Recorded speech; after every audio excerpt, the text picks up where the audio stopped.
নমস্কার সকলকে, কেমন আছেন সবাই? আশা করছি সকলেই খুব ভালো আছেন, আর আমরাও কিন্তু খুব ভালো আছি। আবারও আরেকটি নতুন ভিডিওতে আপনাদের সকলকে অনেক অনেক স্বাগত জানাচ্ছি। তো আজকে সকাল সকাল বাজারে যেতে হয়েছিল। বাজারে তেমন কিছু কিন্তু ছিল না, জানেন তো। আর এই গ্রীষ্মকাল আসলেই চারিদিকে একটা অন্যরকম আনন্দের ছোঁয়া লাগে। যেমন বাসন্তী পূজা শুরু হয় আমাদের এই জায়গাটায়, এই পাড়াটাতে কিন্তু খুব উৎসব হয়। যেমন বাসন্তী পূজা, দুর্গা পূজা, শিব পূজা, নীলষষ্ঠী বলেন, তারপর হোমযজ্ঞ, হোম, তারপর হচ্ছে সরস্বতী, লক্ষ্মী, এগুলো তো আছেই। বিশ্বকর্মা, হচ্ছে গণেশ পুজো, এগুলো তো আছেই। তার সঙ্গে সঙ্গে কিন্তু অনেক রকমের উৎসব হয়। তো এই চৈত্র মাসে নীলষষ্ঠী তো হয়, অশোক ষষ্ঠী, এগুলো তো থাকে। আর আমাদের এখানে কিন্তু বাসন্তী পূজাটাও খুব ধুমধাম করে হয়। তো বাসন্তী পূজা হয়ে গেল, তারপর কিন্তু হচ্ছে ছিল অশোক ষষ্ঠী, নীলষষ্ঠী, এগুলো ছিল। প্রথমে তো অশোক ষষ্ঠী হয়। অশোক ষষ্ঠীতে কিন্তু ওই ষষ্ঠীটাই কিন্তু বাসন্তী পূজারই ষষ্ঠী অ্যাকচুয়ালি। তো সেটা আমাদের যেহেতু আছে, আমরা সেই জন্য ওটা করে থাকি। তো তারপর কিন্তু অনেক দিন মাছ খাওয়া হয়েছিল না। আজকে সকাল সকাল কোনো সবজিও ছিল না, তাই বাজারে যাওয়া হয়েছিল। বাজার থেকে কিন্তু সবজিগুলো নিয়ে আসা হয়েছে। আর মাছ দুই রকমের নিয়ে আসা হয়েছে। আমি ধুয়ে রাখবো, তার আগে কিন্তু একটু জলখাবার করে নিচ্ছি। আজকে রবিবার ছিল, তো ভাবলাম রোজ রোজ ভাত করা হয়, তো আজকে ডালিয়া ছিল। ডালিয়াটা ছিল অনেক দিন আগেকার, উপোসের জন্যই কোনো একটা হয়তো উপোসের জন্য নিয়ে আসা হয়েছিল, এখন মনে পড়ছে না। তো ওইটা অনেক দিন ছিল, তো ভাবলাম ডালিয়াটা শেষ করে ফেলি। তো ডালিয়া করেছিলাম মুগ ডাল, মসুরির ডাল দিয়ে, আর তার সঙ্গে কিন্তু একটুখানি মিষ্টি কুমড়ো আর গাজরও দিয়েছিলাম। পটল থাকলে একটু দিতাম, তো ছিল না বলে ওটা আর দিইনি। তো তারপর জিরে শুকনো লঙ্কা দিয়ে ছোঁক দিয়ে নিয়েছিলাম। সেটা খেতে কিন্তু খুব সুন্দর হয়েছিল। আর তার সঙ্গে একটা করে ডিম সিদ্ধ আর আলুর পাঁপড় যে আমি দিয়েছিলাম, সেই আলুর পাঁপড় ভাজা করে নিয়েছিলাম। তো এটা দিয়ে ব্রেকফাস্ট করা হলো। তারপর কিন্তু পাট শাক, এই পাট শাকটা নিয়ে এসেছিলো, হচ্ছে গত বছর খাওয়া হয়েছিল, আর এই বছর এই প্রথম খাওয়া হচ্ছে। গরমকালে কিন্তু এই পাট শাকটা কিন্তু খেতে খুব ভালো লাগে। শীতকালে তো বিভিন্ন রকমের শাক ওঠে, মেথি শাক, পালং শাক, তারপর সর্ষে শাক, কিন্তু গরমকালের এই একটা শাক যেন মুখে লেগে থাকে। মনে হয় একবার খেলে মনে হয় কিন্তু প্রতিদিনই খেতে ইচ্ছে করে। এর মধ্যে একটু ছোলা ভিজিয়ে সিদ্ধ দিয়ে শাকটাকে রান্না করলে কিন্তু খুব ভালো হয়। এটাকে পাট শাকও বলে, অনেকে লালতের শাকও বলে। যাই হোক, তো এটা দিয়ে কিন্তু ডাল লাগে না, এটা দিয়ে কিন্তু ঝোল করে রান্না করলে ভাতটাও খাওয়া হয়ে যায়।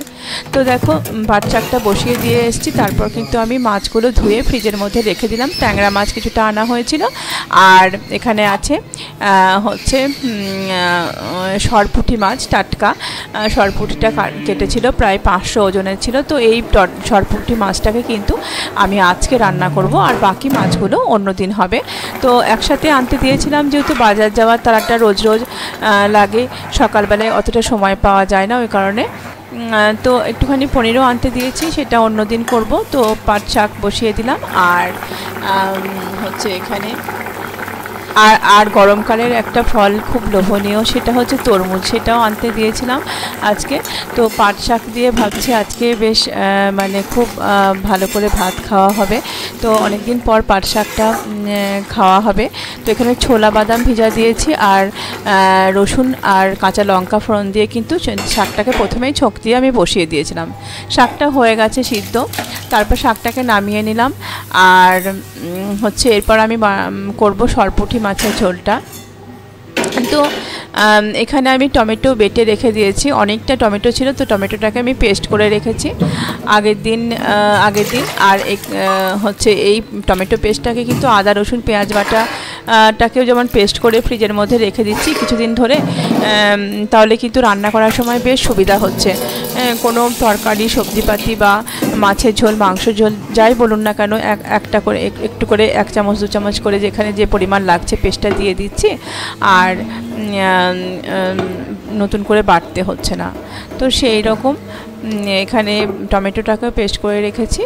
তো মাছের মধ্যে দেবে বলে দুটোকেই বের করেছি। দেখুন মাছে কিন্তু অনেকটাই তেল ছিল আর ডিম ছিল, তো সেটাকে আমি আলাদা করে রাখলাম, ভেজে নেব। আর এখানে যে মাছটা আছে এই মাছটাকে কিন্তু আমি প্রথমে ভেজে নেব, তারপরে মোটা মোটা করে আলু দিয়ে ঝোল রান্না করব আদা পেঁয়াজ রসুন বাটা দিয়ে। অনেক দিন কিন্তু এই সরপুঁটি মাছ খাওয়া হয়নি, তো দেখা যাক রান্না করলে কেমন লাগে খেতে।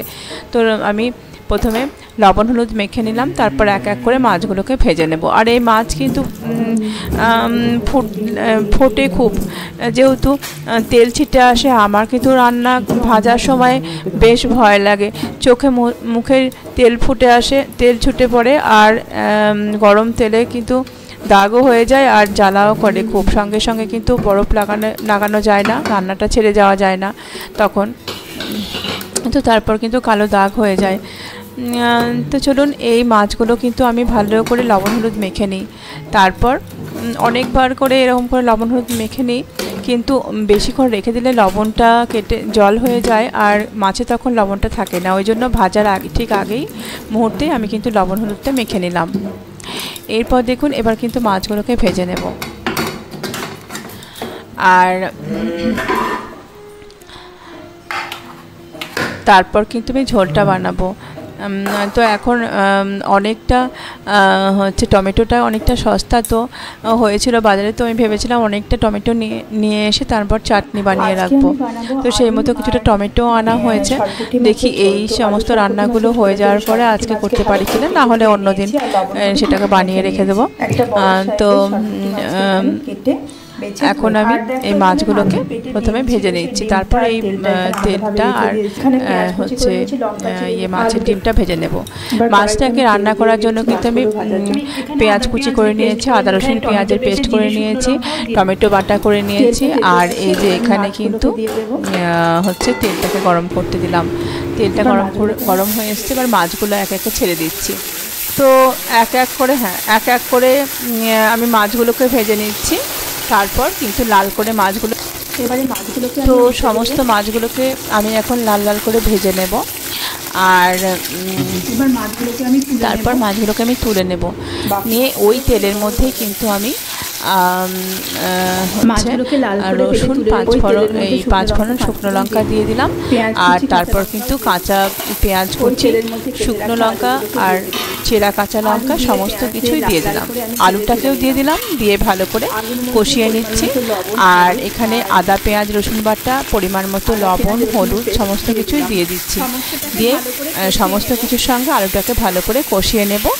আর মিনিট 5 সময় ধরে ফ্রাই করে নেব। ফ্রাই করে নেওয়ার পরে টমেটো পিউরিটাকে দিয়ে দিচ্ছি। আর তারপরেই কিন্তু আমি একটু সামান্য উষ্ণ গরম জল দিয়ে দেব। আলুটা সিদ্ধ করার মধ্যে শুধু গরম জলের পরিমাণটা দেব, খুব একটা ঝোল করব না, মাখাই করব, তো সেই জন্য আমি পরিমাণ মতো জল দিয়ে দিলাম। তারপর জলটা একটু ঝোলটা ফুটে গেলে তখন আমি মাছগুলো কিন্তু একে একে ছেড়ে দিচ্ছি।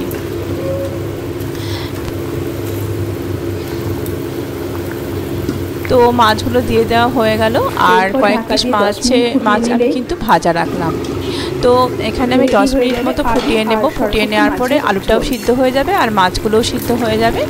তো তারপর কিন্তু আমি ঝোলের টেস্ট করে নেব, লবণ বা অন্য কোনো কিছু লাগবে কিনা দেখে নিয়ে তারপর কিন্তু আমি নামিয়ে দেব। তো মনে হচ্ছে 10 মিনিট হয়ে গেছে, মনে হচ্ছে মাছগুলো হয়ে গেছে আর আলুটাও সিদ্ধ হয়ে গেছে, ঝোলটা প্রায় আমার হয়ে গেছে। এবারে আমি পনিরটাকে ফ্রিজের মধ্যে রেখে দেবো অন্যদিন রান্না করার জন্য। আর আমার একটা ভুল হয়েছে, মাছ ভাজার সময় এই ডিমটা তেলটা ভেজে নিতে হতো, তো সেটা ভাজা হয়নি, ওটাকে আমি অন্য বাটিতে ভেজে নিচ্ছি তেল দিয়ে। আর মাছের ঝোলটাও হয়ে গেছে আর কয়েক পিস মাছ ভাজাও আছে। তো চলো কালো এই বাটিতে আমি মাছের তেলটাকে ভেজে নিচ্ছি। মাছের তেল কিন্তু খাওয়া খুবই ভালো, তো ভাত দিয়ে আজকে ভাবছি এই মাছের তেল ভাজাটা আর ডিম ভাজাটা খাবো। তো দেখো এখন আমার মাছের ঝোলটা হয়ে গেছে, আলু দিয়ে সরপুঁটি মাছের ঝোল গরম গরম, আর তার সাথে কিন্তু এই রকম মাছের ডিম ভাজা, ডালের সাথে মাছের ডিম ভাজা, তারপর কিন্তু গরম গরম ঝোল দিয়ে ভাত। আজকে কিন্তু দুপুরের খাবারটা জাস্ট জমে যাবে।